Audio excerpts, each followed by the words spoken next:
बिस्मिल्लाहिर्रहमानिर्रहीम। अल्लाह ताला के फ़ज़ल करम और शुक्र के बाद आज की गुफ्तगू का आगाज़ करते हैं। मैं हूँ काशिफ़ अहमद, आपकी खिदमत में आम आदमी की बात के साथ हाज़िर। आज मेरे पास कुछ बड़ी बड़ी ख़बरें हैं और कुछ छोटी ख़बरें हैं। आगाज़ हम छोटी ख़बरों से करते हैं। सबसे पहले एक आम शहरी ने इस्लामाबाद हाई कोर्ट में एक दरख्वास्त दायर की कि जनरल फैज़ और जनरल बाजवा के ख़िलाफ़ FIR दर्ज की जाए। कुछ अर्सा पहले उन्होंने मुल्की सलामती के हवाले से बहुत सारी बातें की, बहुत सारे मुल्की सलामती के राज उन्होंने मीडिया के ऊपर अशफ़ा किए, तो उनके ख़िलाफ़ एक दरख्वास्त दायर हुई कि इनके ख़िलाफ़ FIR दर्ज होनी चाहिए। इस्लामाबाद हाई कोर्ट ने जल्दी की। पता नहीं कौन सा बंदा था जिसने इतनी जल्दी की, होना नहीं चाहिए था। पाकिस्तानी तारीख़ में आईने पाकिस्तान इस बात की इजाज़त नहीं देता, लेकिन हो गया, मामलात हो जाते हैं। कुछ लोगों से जो है इस तरह की गलतियाँ हो जाती हैं। तो इस्लामाबाद हाई कोर्ट की तरफ से भी एक गलती हुई। उन्होंने फ़ौरन इस दरख्वास्त को समाअत के लिए मुकर्रर कर दिया। 28 नवंबर का दिन मुकर्रर हुआ और chief justice Islamabad high court इसकी समाअत करेंगे, ऐसा कहा गया। लेकिन फिर अचानक उनको ख्याल आया कि ओहो, ऐसा तो नहीं हो सकता, ये तो नामुमकिन है। तो कल एक नई कॉज लिस्ट जो जारी हुई और इसकी समाअत को कैंसिल कर दिया गया। छोटी सी बात है, ऐसा हो नहीं सकता था। पता नहीं किस बंदे ने गलती की और उस गलती का मुदावा कर दिया गया। अब पता नहीं जिस बंदे ने गलती की है उसका क्या हाल होगा। जनरल फैज़ और जनरल बाजवा पाकिस्तानी तारीख़ के बड़े नाम हैं, तो कैसे उनके ख़िलाफ़ FIR दर्ज हो सकती है, ये एक बहुत बड़ा सवाल है। 2 रिटायर्ड आर्मी ऑफिसर्स तो ये थे जिनके ख़िलाफ़ FIR भी दर्ज नहीं हो सकती। तो 2 आर्मी रिटायर्ड ऑफिसर्स लंदन में बैठे हुए हैं जो पाकिस्तानी फ़ौज के ख़िलाफ़ प्रोपेगेंडा कर रहे हैं, तो उनके ख़िलाफ़ भी एक बड़ा एक्शन हुआ है। पाकिस्तानी फ़ौज ने कोर्ट मार्शल किया। आदिल राजा और कैप्टन मेहदी के हवाले से कौन नहीं जानता, यूट्यूब के ऊपर बड़े फॉलोअर्स हैं उनके, इस वक्त मीडिया के ऊपर छाए हुए हैं। तो उनके ख़िलाफ़ कोर्ट मार्शल हो चुका है। 14-14 साल कैद की सज़ा उनको हो चुकी है। तमाम मरात उनकी वापस ली जा चुकी हैं। उनके साथ अब आर्मी का कोई भी ओहदा मौजूद नहीं है। उनको ना पकारा जाएगा, ना कहा जाएगा, ना सुना जाएगा। वो आदिल राजा और मेहदी ही हैं और यही रहेंगे। ये फ़ैसला अब हो चुका है। यहाँ बड़े से सवाल हैं, क्या एक लंदन में मौजूद शख्स का कोर्ट मार्शल हो सकता है? ये एक सवाल है, लेकिन इस सवाल का जवाब हम दे नहीं सकते। लेकिन जो फ़ैसला हो चुका वो आपके सामने हम रख सकते हैं। अब बड़ी बड़ी बातों के हवाले से बात करें तो एक बड़ी बात जो है वो इमरान खान के हवाले से हुई। खबर मानिका ने केस दायर कर दिया इमरान खान के ख़िलाफ़ कि इसने मेरी बीवी को वर्गलाया है। अब ये बहुत बड़ा जुर्म है पाकिस्तान के आइन में कि किसी की बीवी को वर्गलाना बहुत बड़ा जुर्म है। और अगर उसकी बीवी अदालत में आकर बयान दे दे कि हाँ, इस शख्स ने मुझे वर्गलाया है, तो उस शख्स को सज़ा हो सकती है।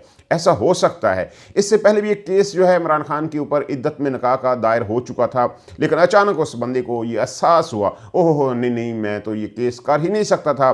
तो उसने अचानक उस दिन ये केस वापस ले लिया जिस दिन खावर मानिका साहब अदालत में केस दायर करने जा रहे थे। कितनी कमाल की जो है वो कम्बिनेशन है। कैसे उस शख्स को एहसास हुआ कि आज खावर मानिका साहब केस दायर करने जा रहे हैं, तो मुझे वो केस वापस ले लेना चाहिए। उसने ले लिया, क्योंकि आईने पाकिस्तान में ये लिखा हुआ है कि एक ही जुर्म जो है उसके ऊपर 2 शख्स जो है मुकदमा दायर नहीं करवा सकते, ऐसा लिखा हुआ है। हालांकि आईने पाकिस्तान को कोई लिखता भी नहीं, कहीं भी नहीं आईने पाकिस्तान के बारे में सोचा जाता। पाकिस्तान में पिछले 16 माह में जो हो चुका है ऐसा कुछ भी नहीं होता, लेकिन फिर भी आइन मुकद्दस है, उसका कुछ तो ख्याल करना चाहिए।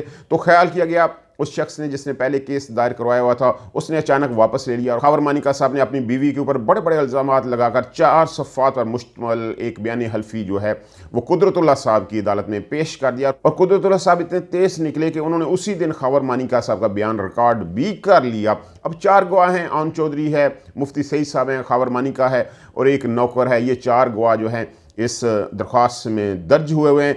इनको नोटिस जारी कर दिया गया है, ये अपनी गवाही देंगे और फिर इसके बाद हो सकता है कि बुशरा बीबी की गवाही भी ली जाए। इमरान खान और बुशरा बीबी को बुलाया जाएगा और बुशरा बीबी की गवाही भी ली जाए। और नून लीग का मीडिया सेल यही क्लेम कर रहा है कि बुशरा बीबी के साथ तमाम मामला तय हो चुके हैं और बुशरा बीबी अदालत में आकर बयान देंगी कि मुझे वर्गलाया गया और इमरान खान को सज़ा हो जाएगी। इससे पहले एक बड़ा मशहूर ज़माना केस भी आपके सामने होगा, आपको याद होगा वो मौलाना समीउल हक वाला केस, जब उन्होंने नवाज शरीफ के ख़िलाफ़ तहरीक चलाने का ऐलान किया और तहरीक अपने पीक के ऊपर थी, तो अचानक इस्लामाबाद की गलियों से एक मैडम ताहरा बाहर निकली। उस ज़माने में मीडिया मखसूस था, एक मखसूस चैनल था जो आज भी मौजूद है।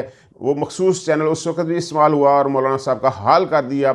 एक मखसूस असतलाह भी मौलाना समीउल हक के बारे में इस्तेमाल की जाने लगी। समीर सैंडविच के नाम से वो बहुत असतला इस्तेमाल की गई। उस मखसूस मीडिया ग्रुप ने इस असतला का बहुत ज़्यादा इस्तेमाल किया। ये हाल हो गया कि मौलाना समीर हक साहब को सेनेट में आकर रोते हुए ये बयान देना पड़ा कि मैंने ऐसा कुछ भी नहीं किया। लेकिन पाकिस्तान में इस तरह होता रहता है। तो आज भी नून लीग वाले लगे हुए हैं बुशरा बीबी और इमरान खान को लेकर, उनके ऊपर ज़ाती हमले किए जा रहे हैं। लेकिन क्या इससे इमरान खान की मकबूलियत कम हो जाएगी? नहीं होगी। इमरान खान की मकबूलियत अब कम नहीं हो सकती। जो बीज अब बो चुके हैं वो तनावर दरख्त बन चुके हैं। और इसकी बड़ी मिसाल दीरबाला में हुई, जहाँ पे एक आम सा वकील है, छोटा सा वकील है, उसकी कोई कदर व कीमत नहीं है, पाकिस्तान तहरीक इंसाफ में उसका कोई मकाम नहीं है। लेकिन वो वर्कर कन्वेंशन में जब गया, मरवत साहब जब वर्कर कन्वेंशन में गए तो दुनिया हैरान रह गई कि दीरबाला के लोग पैदल भागते रहे उसके साथ, और वो जलसा रिकॉर्ड जलसा था। लोगों ने ये साबित कर दिया कि इमरान खान अब उनके दिलों में रहता है। आप जो मर्जी कर लो, जितने मर्जी ज़ाती हमले कर लो, जो 16 माह में आपने कारकर्दगी दिखाई हुई है उसने इमरान खान को हीरो बना दिया है। 16 माह का वज़ीर ख़ारजा, जिसके बारे में उसके वालिद साहब फरमाते हैं कि वो अनट्रेंड बंदा है, वो दुबई में बैठा हुआ है, डरपोक आदमी, भाग गया है, बाप से नाराज़ हो गया, और उसके बाप ने 2 घंटे का जो है वो प्रोग्राम हामद मीर के साथ किया, और उसके बाद वो अपने बेटे को मनाने दुबई जा चुका है। यानी आसिफ अली जरदारी साहब ये मानते हैं कि उनका बेटा अनट्रेंड है, बिलावल भुट्टो जरदारी अनट्रेंड है, लेकिन मैंने इसको वज़ीर-ए-आज़म बनवाना ही है, ये आसिफ अली जरदारी साहब का क्लेम है। हालांकि अंदर के लोग ये कहते हैं कि अब आसिफ अली जरदारी साहब को ये महसूस हो चुका है कि सिंध भी उनसे छीना जा रहा है, ऐसा उनको महसूस हो चुका है।